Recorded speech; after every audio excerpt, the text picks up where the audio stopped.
কিভাবে রিস্ক নিয়ে নিতেছে দেখেন, বললেই শেষ। এই বসুর আগের দিন মানে চৈত্র সংক্রান্তির আগের দিন, যেটাকে হচ্ছে হিন্দুরা চৈত্র সংক্রান্তি বলে, বছরের শেষ দিনের আগের দিন ফুল বিজু বসু বলে আর কি। আমাদের ফুল তোলার দিন হচ্ছে আমাদের এই স্নানটা হয়, মানে এই তীর্থটা হয়। এই সে পুকুর, যে পুকুর সমুদ্র পৃষ্ঠ থেকে প্রায় 1500 ফুট পাহাড়ের উপরে, আর এই পুকুরের পানি কিন্তু কখনোই কিন্তু শুকায় না। উনি কিন্তু একটু পর উঠতে উঠতে কিন্তু হাবায় যাচ্ছে। আমার মনে হয় যে ওনার জন্য কোনো অ্যাম্বুলেন্সের কিন্তু কোনো ফোন কল করার আগে কিনা কে জানে, কারণ আরো তো অনেক পথ বাকি। তাদের উৎসব, তারা হচ্ছে হিন্দু ধর্মাবলম্বী, আর তাদের উৎসবে কিন্তু এই শরবত দিয়ে বৌদ্ধ ধর্মের মানুষ যারা, তারা কিন্তু একটা সম্প্রীতির বার্তা দিচ্ছে আমি মনে করি। এটাই হচ্ছে বাংলাদেশ, এটাই হচ্ছে যে আসলে একটি সুন্দর বাংলাদেশের একটা সুন্দর দৃষ্টান্ত মুহূর্ত আমি মনে করি। এগুলো হচ্ছে অদ্ভুত পাথর, এগুলো কোথা থেকে আসছে কে জানে, আসলে প্রকৃতির সৃষ্টি। হরে রাম রাম রাম হরে হরে ওম স্বাহা। সবাইকে স্বাগত জানাচ্ছি খাগড়াছড়ির মহালছড়ির নুনছড়ি যে দেবতা পুকুর, সেই দেবতা পুকুরে ওঠার মুহূর্ত থেকে দেবতা পুকুরের যে সিঁড়ি, সেই সিঁড়ি কিন্তু এখান থেকে শুরু। এখান থেকে কিন্তু আমরা 1481টা সিঁড়ি ট্র্যাক করে কিন্তু সেই দেবতা পুকুরের উপর উঠবো, আর সেই দৃশ্য আপনাদেরকে দেখাবো। সাথে থাকুন, খুব ভালো লাগবে। কারণ হচ্ছে যে আমি এখানে এই দুইবার আসা, আমার এর আগের বছর আসা, এর আগের বছর এসে কিন্তু খুব ভালো লেগেছে, এই জন্য আবার এবছরে এ সময় চলে আসছি। আমরা 1481টা সিঁড়ি ট্র্যাক করে কিন্তু সেই পাহাড়ের উপর উঠবো। প্রায় সমুদ্রপৃষ্ঠ থেকে বলা যায় 1500 বা 2000 ফুট উপরে কিন্তু এই দেবতা পুকুরের অবস্থান। আর দেখেন কিভাবে যে দর্শনার্থী নামছে আসছে। আমার মনে হয় যে সে ভোর রাত থেকে কিন্তু মানুষ উপরে উঠছে, ওইখান থেকেই সবাই সেই পুকুরে স্নান করে নেমে যাচ্ছে। সাথেই থাকুন। কিভাবে রিস্ক নিয়ে নিতেছে দেখেন, বললেই শেষ। এই মানে একটু ধৈর্য যে ধরবে তাও না। আর আজকে আমার সাথে আছে আমার বন্ধু শরৎ ত্রিপুরা, পাশাপাশি তার সহধর্মিনী আমার যে দুইজন সঙ্গী, তাদের মধ্যে একজনের অবস্থা খুব গুরুতর, যাদের কথা বলছিলাম। বন্ধু শরৎ আছে, সে মোটামুটি অনেকটাই ক্লান্ত, পথ কিন্তু আরো অনেক উঠা বাকি। আর পাশাপাশি মপ্রিয়া দিদি, উনি কিন্তু আগের বারও কিন্তু এসেছিল, সাথে ওনার বাচ্চা কাচ্চাকে নিয়ে আসছে, এবার নিয়ে আসে নাই। এতটুকু উঠতে কিন্তু অবস্থা খারাপ। বসুর আগের দিন মানে চৈত্র সংক্রান্তির আগের দিন, যেটাকে হচ্ছে হিন্দুরা চৈত্র সংক্রান্তি বলে, বছরের শেষ দিনের আগের দিন ফুল বিজু বসু বলে আর কি। আমাদের ফুল তোলার দিন হচ্ছে আমাদের এই স্নানটা হয়, মানে এই তীর্থটা হয় বছরে একবার। এর আগের বার তো আসছিলেন, অবশ্যই। এবার আবার কেন আসছেন? এবার আসছে পুণ্য অর্জন করার জন্য। পুণ্য অর্জন করার জন্য না? খুব ভালো লাগে নাকি এই লাখ লাখ মানুষের ভিড়ে? তীর্থ মানেই তো পুণ্য। উনি পুণ্য লাভ করার জন্য আসছে, নিশ্চয় উনি পাপ করছে, পাপ না করলে কিন্তু পুণ্য লাভ করার জন্য আসতো না। পৃথিবীতে যখন গ্রহণ করছি, পাপ পুণ্য নিয়েই আসলে জীবন। তাই মানুষের মনের পবিত্রতা। আচ্ছা আচ্ছা, মনে করি যে এই পুণ্য স্থান দর্শনের মাধ্যমে আমার কিছুটা পুণ্য হলে আমি সঞ্চয় করতে পারবো। আচ্ছা আচ্ছা। পাশাপাশি যারা নামতেছে তারা কিন্তু স্নান করে পুজো দিয়ে চলে আসতেছে। তারা হয়তো একবারে ভরে ভরে চলে গেছে। আর আমি বলি, এখন সময় প্রায় 10টার কাছাকাছি সকাল। এখন যে মানুষের ভিড়, আস্তে আস্তে কিন্তু মানুষের ভিড় বাড়ছে, মারাত্মক। আমরা অনেক তাড়াতাড়ি আসার চেষ্টা করছি, কিন্তু রাস্তায় যে জ্যাম ছিল মানুষের, এই জন্য অনেকটাই লেট হয়ে গেছে বলা যায়। কারণ তীর্থস্থান মানেই তো বুঝেন আপনারা, তীর্থস্থান এখানে প্রতি বছরই আসা হয় বা আসার চেষ্টা করি। তো প্রতি বছর এই দিনটার জন্যই অপেক্ষা করে থাকি। এখানে আসলে একটু ভালো লাগার একটা অনুভূতি কাজ করে। উনি কিন্তু একটু পর উঠতে উঠতে কিন্তু হাবায় যাচ্ছে। আমার মনে হয় যে ওনার জন্য কোনো অ্যাম্বুলেন্সের কিন্তু কোনো ফোন কল করার আগে কিনা কে জানে, কারণ আরো তো অনেক পথ বাকি। না, গত বছরের থেকে এই বছর বেটার। গত বছর তো অনেক শ্বাসকষ্ট ছিল না, এই বছর অনেকটা বেটার আছে।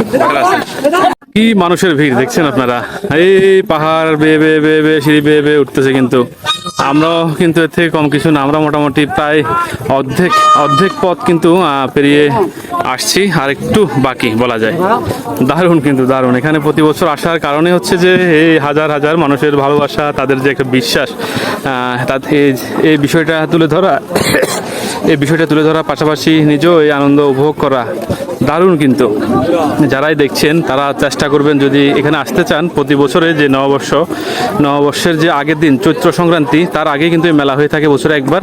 আপনারা অবশ্যই আসার চেষ্টা করবেন এই সময়টা। ভালো স্নান করে আসছেন দেবতা পুকুর থেকে, তাদের জন্য কিন্তু এখানে খুব সুন্দর শরবতের ব্যবস্থা করা হয়েছে। আর তা হচ্ছে যে এখানে যে মারমা ইউনিটি বৌদ্ধ ধর্মাবলম্বী তাদের পক্ষ থেকে কিন্তু এখানে প্রচুর শরবতের ব্যবস্থা, যারা গাড়ি করে করে আসতেছে তাদের সবার জন্য কিন্তু গ্লাসে করে করে সবাই শরবত দিচ্ছে। এটা একটা আসলে মানে দারুণ একটা সিদ্ধান্ত এবং কি আমি মনে করি খুব দারুণ একটা দৃশ্য। কারণ হচ্ছে যে এক ধর্মের প্রতি আরেক ধর্মের যে একটা শ্রদ্ধা ভালোবাসা, এটা হচ্ছে তার প্রমাণ। যাদের উৎসব তারা হচ্ছে হিন্দু ধর্মাবলম্বী, আর তাদের উৎসবে কিন্তু এই শরবত দিয়ে বৌদ্ধ ধর্মের মানুষ যারা তারা কিন্তু একটা সম্প্রীতির বার্তা দিচ্ছেন আমি মনে করি। এটাই হচ্ছে বাংলাদেশ, এটাই হচ্ছে যে আসলে একটি সুন্দর বাংলাদেশের একটা সুন্দর দৃষ্টান্ত মুহূর্ত আমি মনে করি। দেখেন সবাই কিন্তু শরবত খাচ্ছে, দিচ্ছে, যারা দিচ্ছে তারাই কিন্তু সবাই বৌদ্ধ ধর্মাবলম্বী। কিন্তু হাজারো মানুষের মধ্যখানে রোদে পুড়ে অপেক্ষা করার একমাত্রই কারণ আমরা যাব দেবতা পুকুর। পাশাপাশি রাস্তায় আসতে কিন্তু অনেক তীর্থযাত্রীদের উন্মাদনা, পাশাপাশি ডান্স নৃত্য দেখার মতো ছিল, অসাধারণ ছিল। আর পাশাপাশি আপনাদেরকে বলে রাখি, এই মহালছড়ি রাঙামাটি সড়কে জেলা সদর থেকে 11 কিলোমিটার দক্ষিণে, মূল রাস্তা হতে 4 কিলোমিটার পশ্চিমে সদর উপজেলার নুনছড়ি মৌজার চির প্রশান্তিময় দেবতা পুকুরের অবস্থান। সমুদ্র সমতল হতে প্রায় 1500 ফুট উচ্চতায় পাহাড়ের চূড়ায় এই দেবতা পুকুর অবস্থিত। কথিত আছে, স্থানীয় বাসিন্দাদের জল তৃষ্ণা নিবারণের জন্য স্বয়ং জল দেবতা এই পুকুর খনন করেন। পুকুরের পানিকে স্থানীয় লোকজন দেবতার আশীর্বাদ বলে মনে করেন। দেবতার অলৌকিকতায় পুকুরটি সৃষ্ট বলে এত উঁচুতে অবস্থানের পরও পুকুরের জল কখনো শুকায় না। প্রতি বছর চৈত্র সংক্রান্তিতে বিভিন্ন সম্প্রদায়ের হাজার হাজার নরনারী পুণ্যলাভের আশায় পুকুরে পরিদর্শনে আসেন। কিংবদন্তির দেবতা পুকুরটি ত্রিপুরা জনগোষ্ঠীর কাছে কিন্তু পূজনীয় ও অনেক জনপ্রিয়। এই সে দেবতা পুকুর আপনাদেরকে দেখাবো। সেই দেবতা পুকুরের সাথে কিন্তু 100 বছর বয়সী একটি বট গাছও কিন্তু সাক্ষী হয়ে রয়েছে, কালের সাক্ষী। আর এই পুকুরে আসার জন্য কিন্তু এত লাখ লাখ মানুষের উপস্থিতি আপনারা দেখতে পাচ্ছেন, অসাধারণ। এর আগের বছরের তুলনায় কিন্তু প্রচুর মানুষ বলা যায়। সেই পুকুরের কাছে আপনাদেরকে নিয়ে যাব। অসাধারণ, প্রচুর মানুষ। আমরা দেবতা পুকুরের একবারে কাছে চলে আসছি, আর সেই দেবতা পুকুর দেখার সুন্দর দৃশ্য আপনারা দেখতে পাচ্ছেন। এই সে পুকুর, যে পুকুর সমুদ্র পৃষ্ঠ থেকে প্রায় 1500 ফুট পাহাড়ের উপরে। আর এই পুকুরের পানি কিন্তু কখনোই কিন্তু শুকায় না, এটাই হচ্ছে সবচেয়ে অদ্ভুত বিষয়। দেখতে পাচ্ছেন আপনারা কিন্তু হাজার হাজার দর্শনার্থী তীর্থস্থানে যারা এসেছেন তারা কিন্তু এখানে স্নান করছেন পুণ্য লাভের আশায়। আপনারা দেখতে পাচ্ছেন সেই সুন্দর দৃশ্য, খুব ভালোই লাগতেছে। কিন্তু এখানে কিন্তু এই স্নান করার উদ্দেশ্য নিয়ে কিন্তু হাজার হাজার মানুষের আশা। প্রতি বছর একবার নববর্ষের আগে, মানে যে চৈত সংক্রান্তি যেদিন তার আগের দিনে কিন্তু আসা হয়। আর সেই আশাকে ঘিরে কিন্তু হাজার হাজার মানুষের উপস্থিতি, ভালোবাসা, ধর্মীয় বিশ্বাস। এখানে মানুষ মনে করেন যে আজকে এই দিনে স্নান করলে ওনাদের পুণ্য হবে, পাপ থেকে মুক্তি পাবে, নানান মানত করে কিন্তু অনেকে এসে থাকেন এখানে, আপনারা দেখতে পাচ্ছেন। আর পাশাপাশি এদিকে মানুষের ভিড়। আর কিন্তু উপরে একটি মহাদেব মন্দির রয়েছে, এখানে আমি উঠবো, আপনাদেরকে দেখাবো। পাশাপাশি এখানে কিন্তু একটা অনুষ্ঠানও চলছে। আর 2-3টি বট গাছ, বলা যায় এই কয়েক কিলোমিটার পাহাড় ট্রেক করে আসার পর এই বটের ছায়ায় বসে কিন্তু মানুষ ক্লান্তি দূর করছে। আপনারা দেখছেন কিন্তু অনেকেই বসে আছে। মানে এর আগের বছর আসছি, আমার খুব ভালো লাগছে, এই জন্যই আবার এবছর আসা। আর এই পুকুর কিন্তু কোনো ছোটখাটো পুকুর নয়, এটাকে একটা লেক বলা যায়। এটা অনেক দূরে, কিন্তু এটার যে মূলধারা দেখতে পাচ্ছেন একবারে অনেক দূরে কিন্তু। আর এই পুকুরের সবচেয়ে অদ্ভুত বৈশিষ্ট্য হচ্ছে যে এই পুকুরের পানি কখনো কিন্তু শুকায় না। আসলে আপনারা চিন্তা করেন, যেখানে পাহাড়ের উপর কিন্তু পানি পাওয়াটা অনেকটাই দুষ্কর, আর সেখানে কিন্তু এত উপরে একটি পুকুর, পুকুরের পানি শুকায় না, এটা কিন্তু আসলে একটি অদ্ভুত বিষয় কিন্তু। আর পাশাপাশি মানুষের বিশ্বাস যে এই পুকুর জলদেবতা উনি নিজেই তৈরি করে দিয়েছেন মানুষের তৃষ্ণা নিবারণের জন্য এই পাহাড়ের উপর। সেই বিশ্বাস থেকে কিন্তু এটি তীর্থস্থান হয়ে কিন্তু উঠেছে বলা যায়। সেই জন্যই কিন্তু লক্ষ লক্ষ মানুষের ভিড় প্রতি বছর।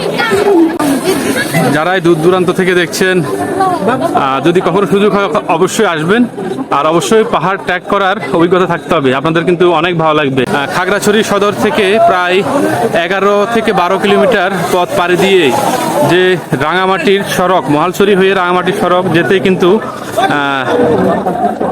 নুনছড়িতেই কিন্তু এই পুকুর অবস্থিত। আপনারা সিএনজি অথবা অটোরিকশা নিয়েও এখানে আসতে পারেন। সেই নুনছড়ি থেকে কিন্তু আপনাদের প্রায় 1-1.5 ঘন্টা ট্রেক করে পাহাড়ে আসতে হবে।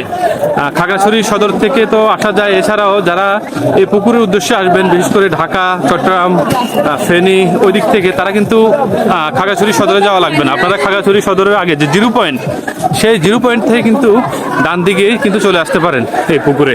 এই অনুষ্ঠান ছাড়া যদি আসতে চান কেউ, তাহলে অবশ্যই কোনো গ্রুপ নিয়ে আসবেন।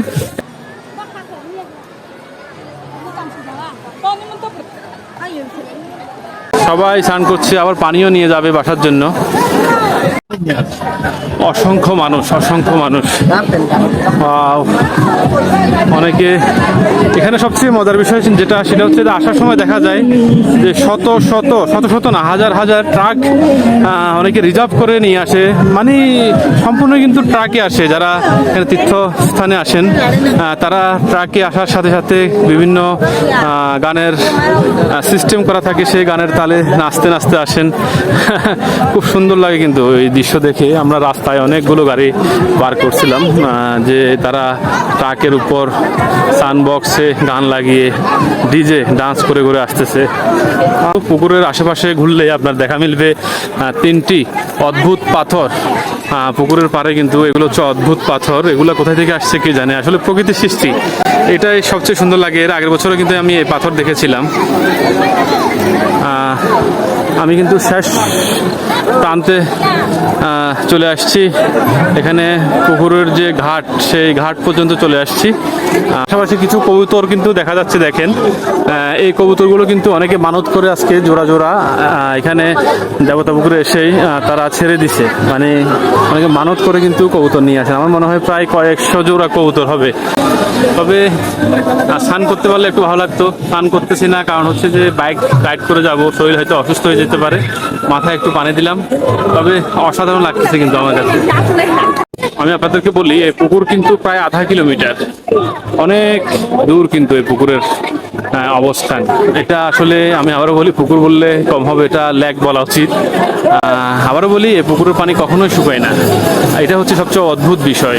এত উঁচু পাহাড়ে পানি থাকা আর পানি না শুকানো, এটাই কিন্তু একটি এই পুকুরের মাহাত্ম্য বলা যায়। ইসকনের পক্ষ থেকে কিন্তু এই অনুষ্ঠানের আয়োজন। আপনারা দেখছেন এখানে কিন্তু কীর্তন করছেন, তারা কিন্তু ইসকনের সদস্য। পাশাপাশি অনেকে কিন্তু সেই কীর্তন শুনছেন। পাশাপাশি এখানে কিন্তু যজ্ঞ চলতেছে, আপনারা দেখতে পাচ্ছেন। যারা যজ্ঞ করতেছে তারা কিন্তু সবাই ত্রিপুরা সম্প্রদায়ের হিন্দু ধর্মাবলম্বী। এখানে হয়তো বিশ্ব শান্তির জন্য কিন্তু এই যজ্ঞ করছেন। কল্যাণী ভাই, হরে কৃষ্ণ তীর্থধাম হরে রাম রাম রাম হরে হরে ওম স্বাহা। এখানে কিন্তু যে মহাদেব বাড়ি, মহাদেব বাড়ি উঠতে কিন্তু কিছুটা সিঁড়ি আপনাদেরকে উঠতে হবে। এই সেই মহাদেব মন্দির, এখানে আসছি। এখান থেকে আমরা চলে যাব। আমাদের মোটামুটি এখানে সব দেখা শেষ, পুকুর দেখা শেষ। আমাদের দেবতা পুকুর ট্র্যাক করা শেষ, আর মনে হয় এবারের মতো আমাদের শেষ এখানে আসা, কারণ 2বার আসছি। যদি বেঁচে থাকি অবশ্যই আরও আসার চেষ্টা করব। যারা ক্লান্ত তাদের জন্য কিন্তু ফ্রি শরবতের ব্যবস্থা, কিন্তু এটা কিন্তু আসলে একটি ভালো দৃষ্টান্ত বলা যায়।